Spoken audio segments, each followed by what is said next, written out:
And so, sasagutin lamang natin yung tanong ni Sir kung paano gumawa ng screen recording na kasama yung cellphone.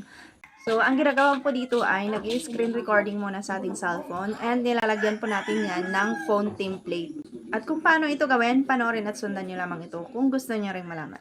Dito po sa CapCut, pindutin po ang new project and then iselect natin yung screen recording natin o yung record na nakuha natin gamit ang ating cellphone. So, pindutin lamang po natin yung video, pindutin ang add. Pindutin po natin ito. And then, hawakan po natin ito ng dalawang daliri natin. Paliitin lang po natin yung kanyang size.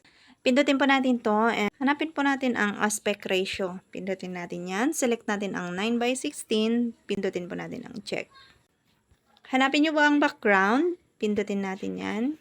And mag-select po tayo dito ng color or image as background po natin. So, select po natin ang color.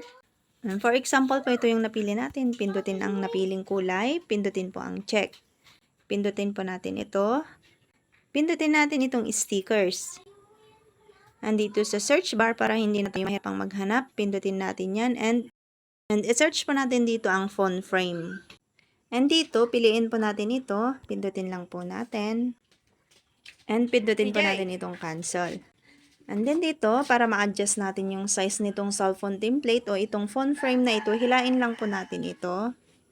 I-fit natin siya dito sa size ng screen recording natin.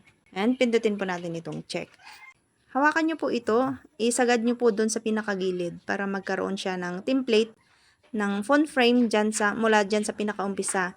And pindutin nyo po para magkaroon siya ng white corner. Hilain nyo lang po ito hanggang dulo ng inyong video. Yun lang, follow and share for more tips.